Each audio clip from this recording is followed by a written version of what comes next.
Hello, class. Hello, everyone. You're welcome back to our lecture, Introduction to Philosophy. We are continuing our lecture today on ancient Greek philosophers. We began at the beginning of this class to trace how philosophy began and the influences of the beginnings of philosophy. We are looking at the great philosopher today called Plato. My name is Dr. Kevin Omonale.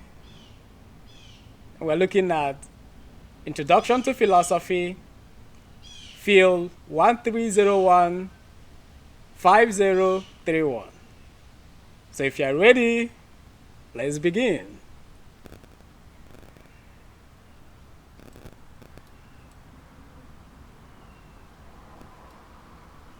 Plato. Plato was born in Athens around 428 and 427 BC, 1 year after the death of Pericles and when Socrates was 42 years old. It will be pretty interesting to know who Pericles is. Pericles was a Greek politician and general in the army during the golden age of Athens. He was prominent and influential in Athenian politics, particularly between the Greco-Persian Wars and the Peloponnesian War, and was acclaimed by Thucydides, a contemporary historian, as the first citizen of Athens.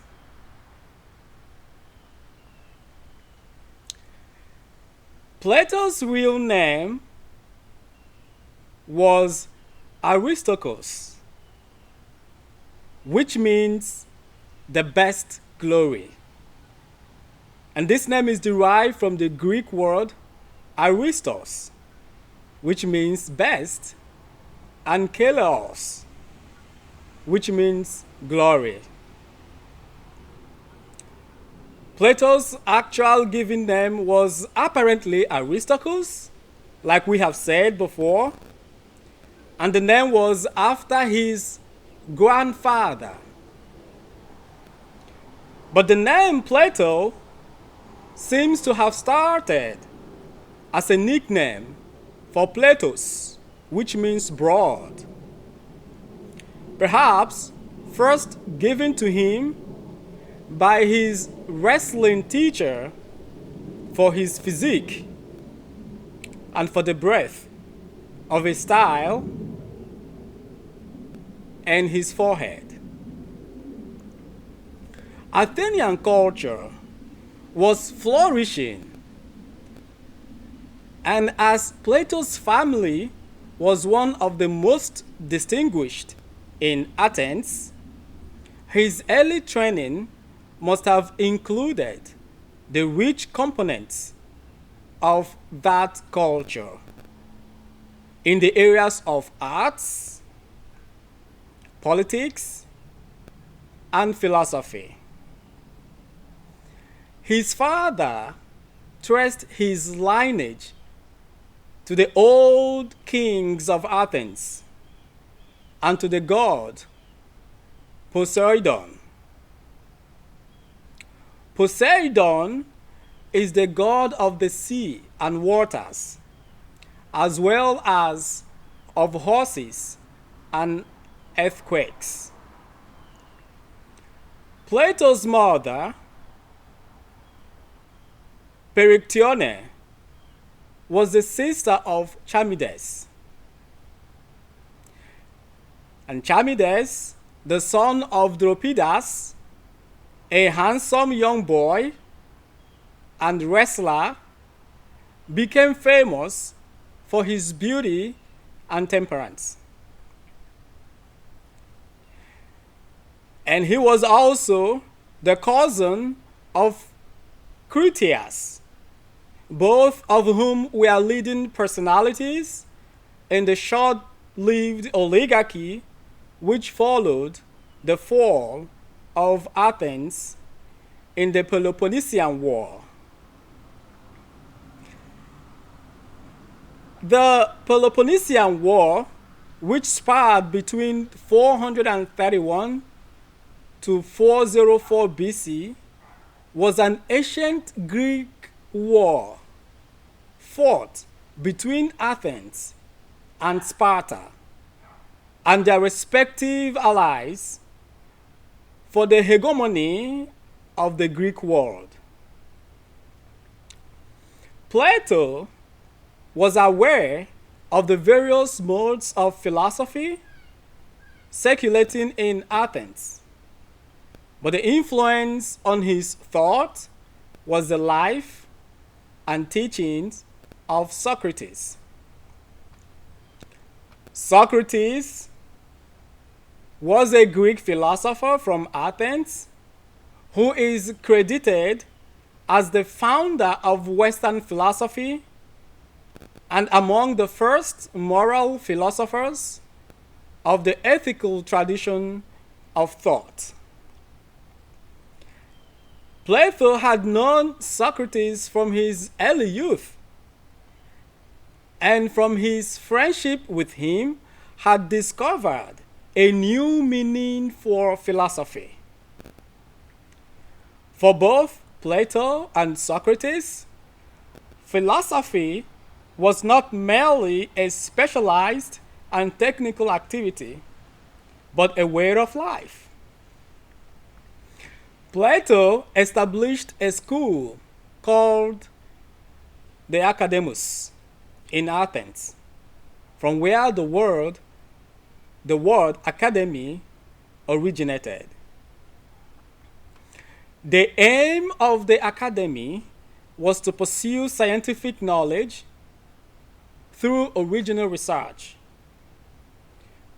From his academy, Plato inquired, taught, and wrote the dialogues. And at this point, we shall discuss Plato's theory of knowledge in this lecture. Plato's theory of knowledge.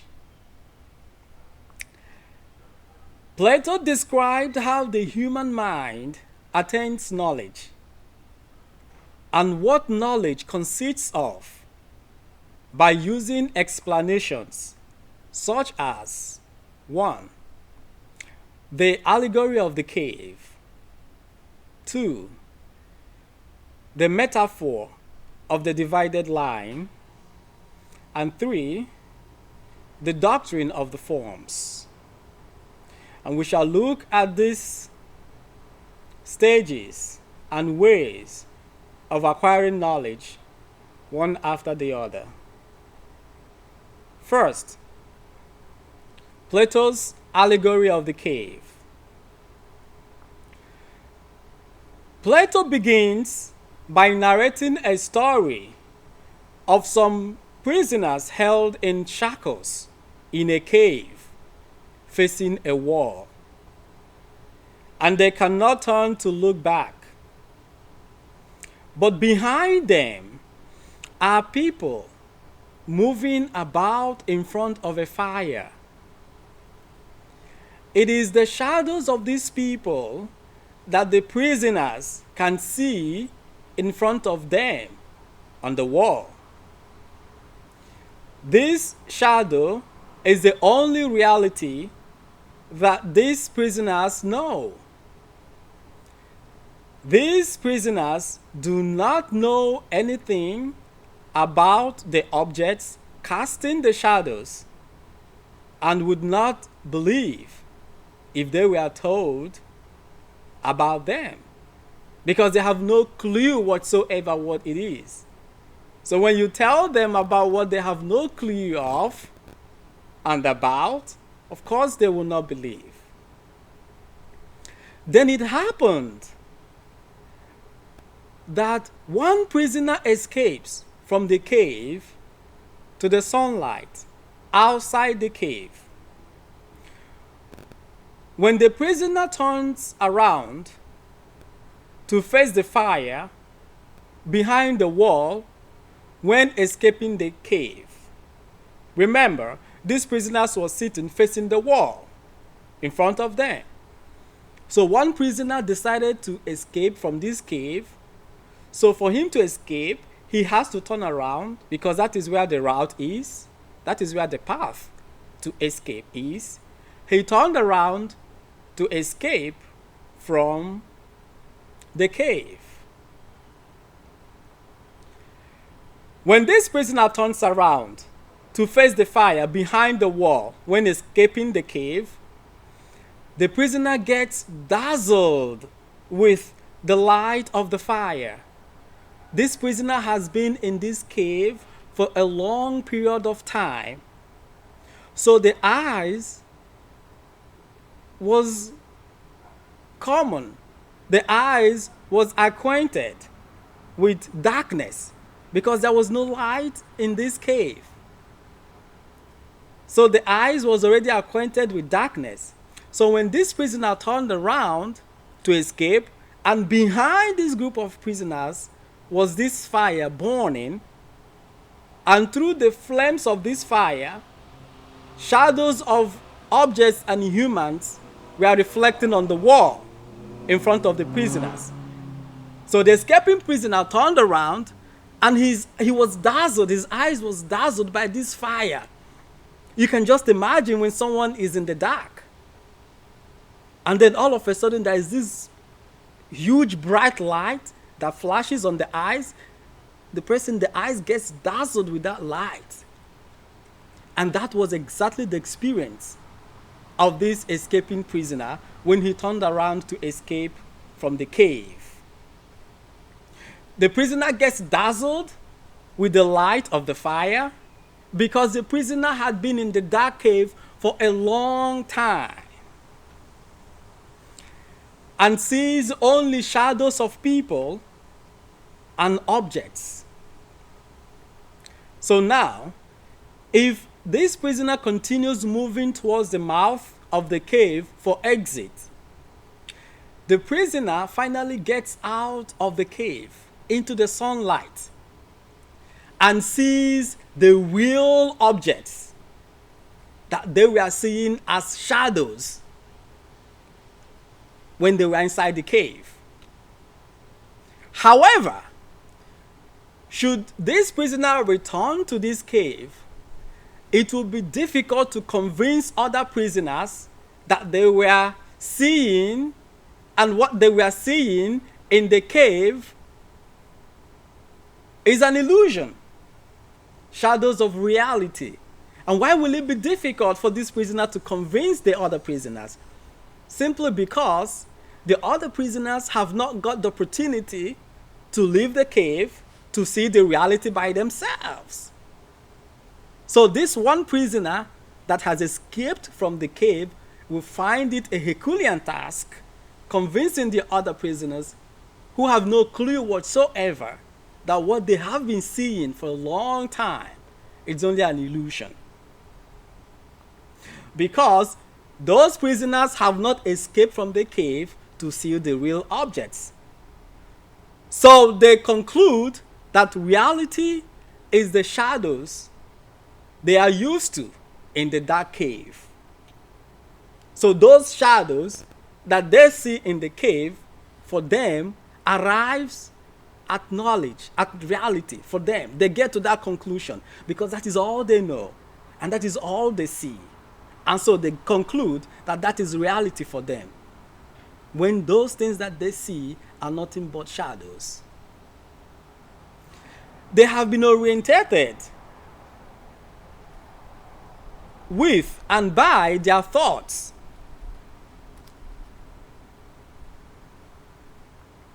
around the broad world of shadows. And so, it is the function of education to lead people out of the cave and into the world of light. This is what education does.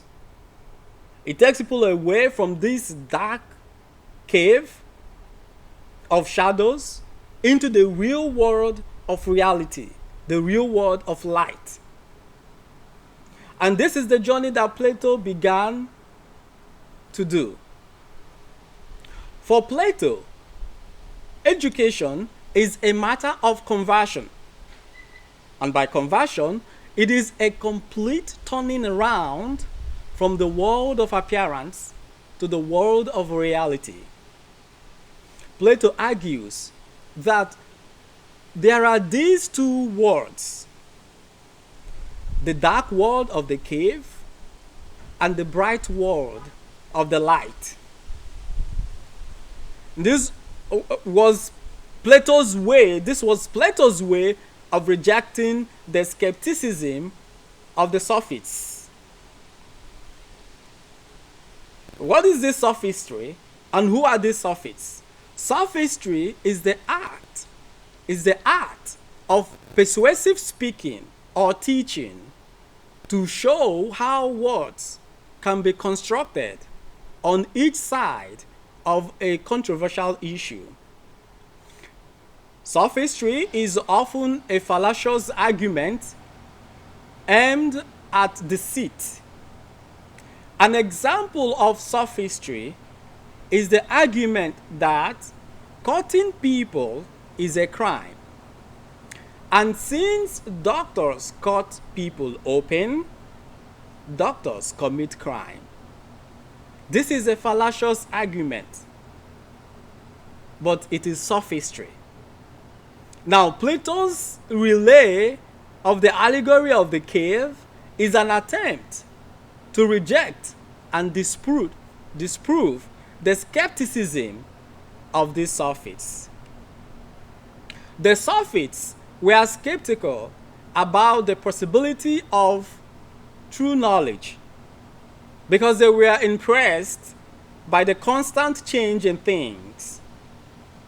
And they argued that since our knowledge comes from our experiences, our knowledge will reflect their varieties and will, therefore, be relative to each individual. And what is this all about? For these sophists, because our experiences gives birth to our knowledge, and it comes from individual experiences and will, this knowledge will be a relative knowledge, a knowledge according to each individual, according to how each person sees it, and according to how each person understands it. That becomes knowledge for that person. Plato, however, agrees, but would not accept that all knowledge is relative. So for Plato, these sophists are making sense in saying that knowledge is relative. It's according to how somebody, an individual, sees it. Nonetheless, Plato rejects the fact that all knowledge is relative. He disproves the contention that all knowledge is relative. Plato believes that the human mind can attain real knowledge of all things. Knowledge for Plato is infallible because it is based on what is the most real. So knowledge for Plato is infallible. You can't disprove it. It is constant. It is there. It's a given. Because such knowledge is based on what is the most real to the human mind. And not to an individual mind, but to the human mind. This is Plato's portrayal of the allegory of the cave, the way he tries to present how the human mind can acquire knowledge using the allegory of the cave as an illustration for that. The second way that the human mind can get knowledge, according to Plato, is what he called the metaphor of the divided line. And what is this metaphor of the divided line? In the process of discovering true knowledge, the human mind moves from and through 4 stages. And at each stage, there is a parallel between the kind of object presented to the mind and the kind of thought this object makes possible. These objects, when you get my lecture note, you will see the diagram that I have put in there for you to actually understand the metaphor of the divided line, and these objects are made easier in a diagram from my lecture note. Nonetheless, the metaphor of this divided line has 2 broad lines, 2 broad spaces, stages. And then within each stage, they have also individual, separate particular stages. The first one is imagination. This is the most superficial form of mental activity found at the lowest level of this line of human acquisition of knowledge. For Plato, imagining or imagination is the sense experience of appearance, wherein these appearances are taken as true reality. An example is shadow, which can be mistaken for something real. At this level, the human mind does not know that it is a shadow or image that it has confronted.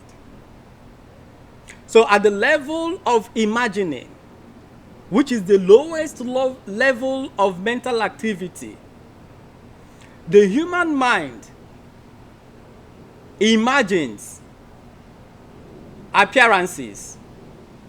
And this is the sense experience through the sense of the sight, the sense of eyes. So the human mind imagining is the sense experience of appearances, wherein these appearances are taken as true reality. Now we can make a reference to the allegory of the cave. Remember that in the allegory of the cave, the prisoners in the cave were taking the shadows of the objects that were passing by the fire, and those shadows were making imprints on the wall, were showing on the wall which they were looking at. The prisoners were looking at those shadows as true reality.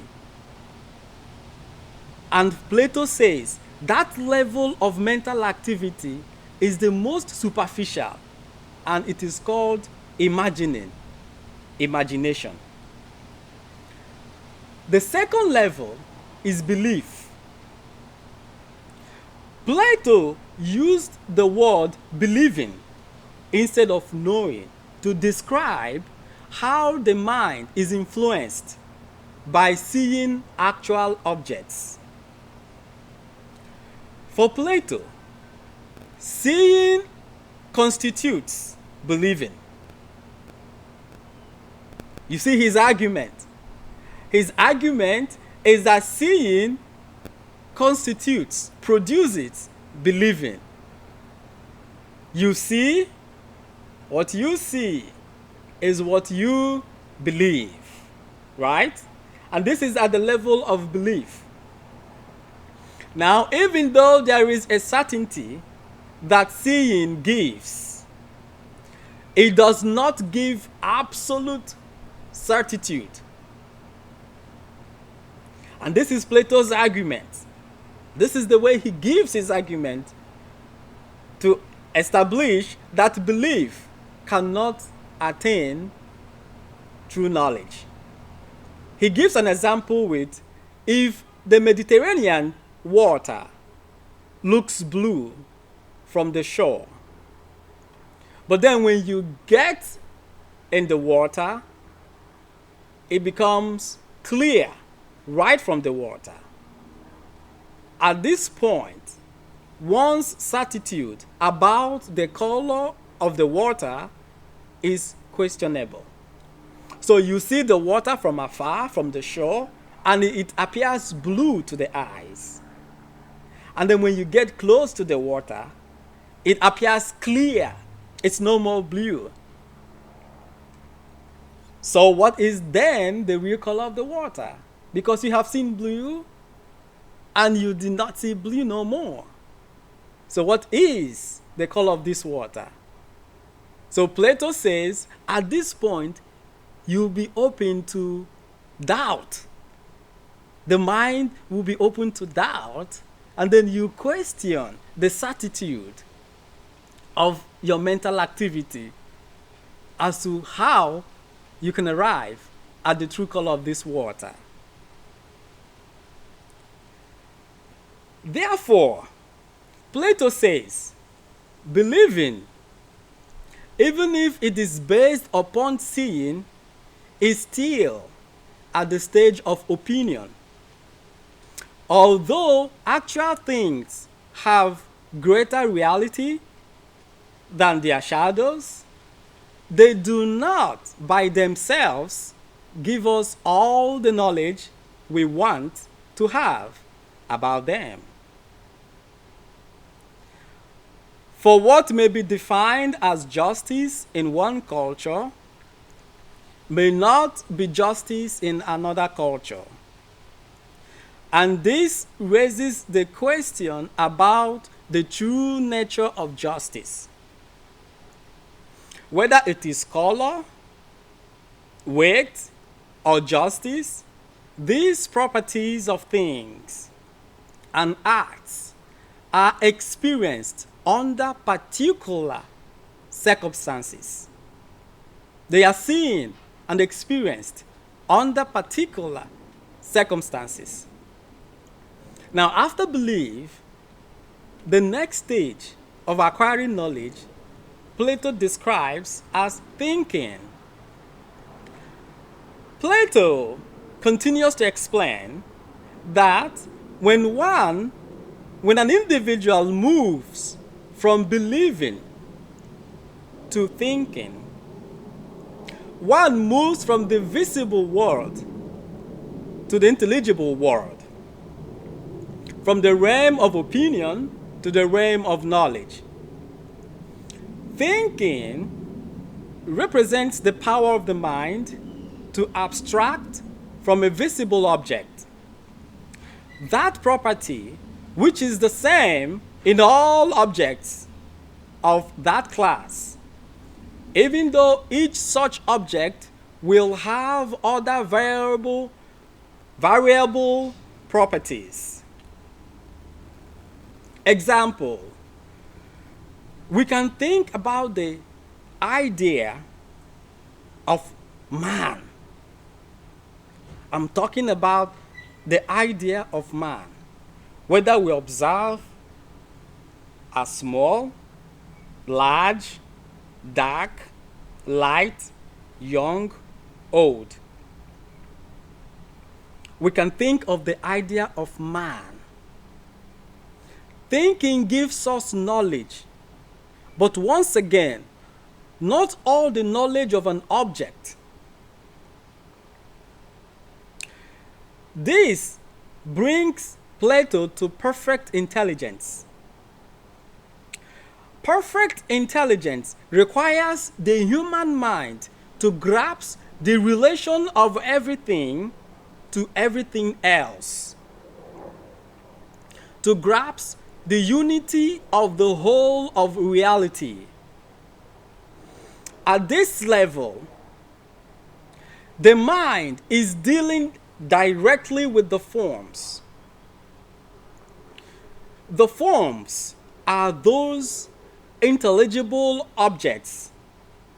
An example is something like triangle, man, that have been abstracted from the actual object.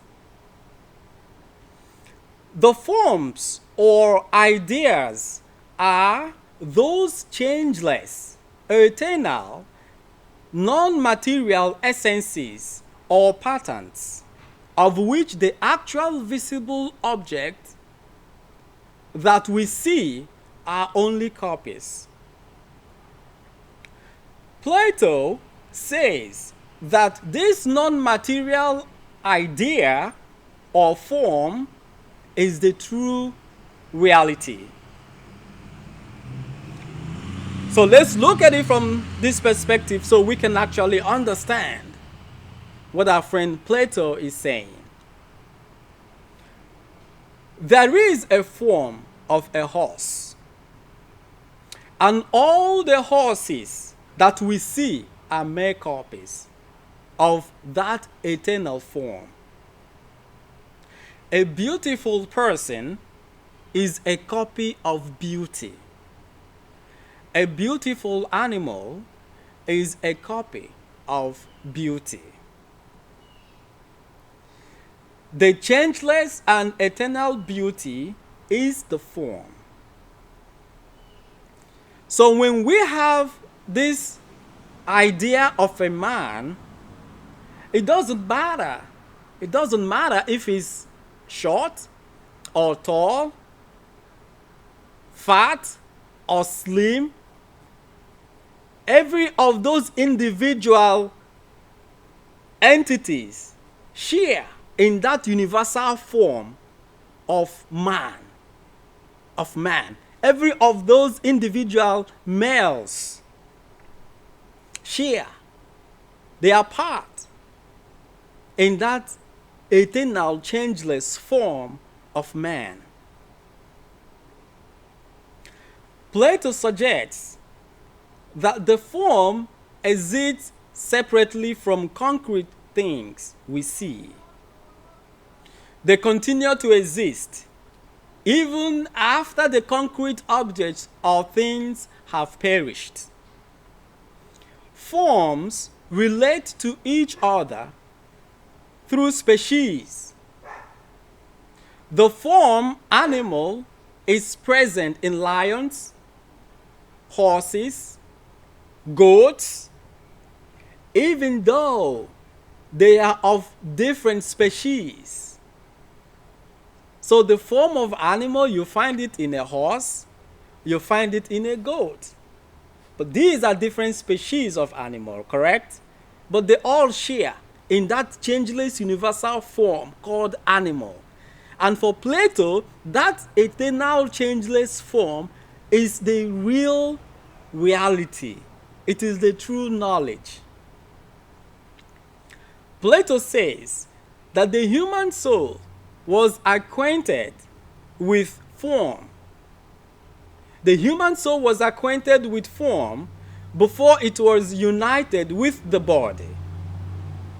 Also, that in the process of creation, God, or what he called the demiurge, used the forms in fashioning particular things, suggesting that the forms had existed prior to their embodiment in things. Furthermore, these forms seem to have existed in the mind of God or in the supreme principle of rationality. Plato maintains that the human mind discovers the form in three ways. Number one, the human mind discovers this form through recollection. People can recollect what their souls knew in their prior existence. Visible things remind people of the essences previously known. Have you ever had this experience before, where you will find yourself in an environment that you have never been before, and you will have this strong feeling that you have been here before, or you know about this place? Right? Plato says that the human mind discovers this eternal and changeless truth, which is the true reality, through recollection. That has happened to me sometime. For Plato, he says why that happened was because of recollection. Number two way is through the activity of dialectic. Now, this is when people have the power or ability to abstract the essences of things and discovering the relations of all divisions of knowledge to each other. So the activity of dialectic is this ability, the supernatural strength, and ability to get to abstract the essences of things and discovering their relations of all divisions of knowledge to each other. And what this is all about? Remember, before now, we talked about the form animal. We talked about the form man. And we said, in this form animal, we have the species of horses, of lions, of goats, right?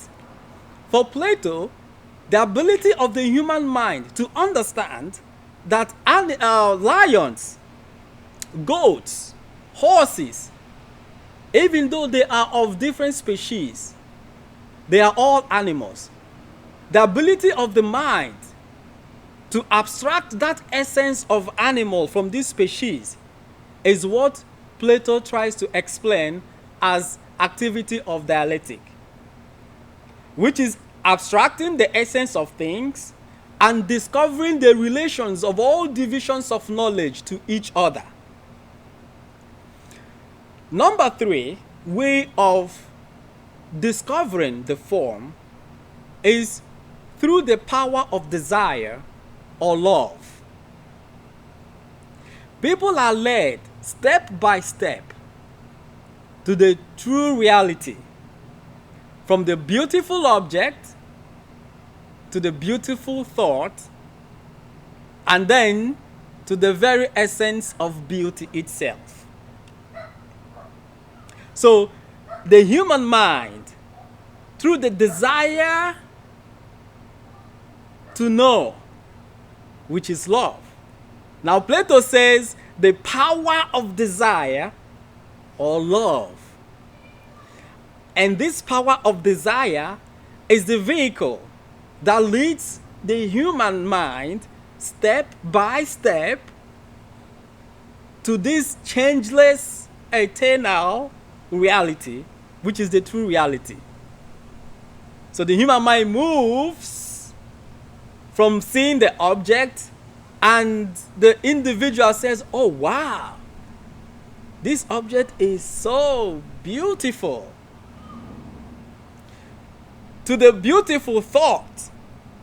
And then the human mind not only sees this object that is beautiful, goes beyond the object itself into that beauty upon which this object is wearing. The beauty that has enveloped this object. The human mind moves deeper into that very beauty that is upon this object that is beautiful.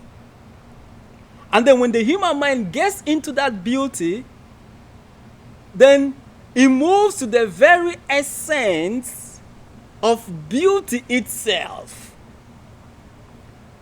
So the human mind grabs this beautiful object, and the human mind moves deeper beyond the object into that beauty that is on top of the object, that the object is putting on. And then the human mind moves more into the essence of that beauty. And for Plato, when the human mind gets to that level of investigating, of looking into, of discovering the essence of this beauty, Plato says that this is the power of desire. And this power of desire is love. It is the power of desire or the power of love.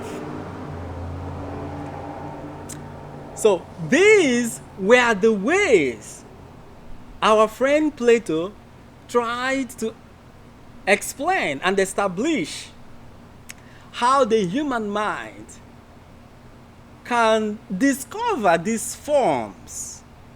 And these forms are the real reality. This form is the real reality, unchanging, eternal, infallible, because they are based upon the real truth, the real reality.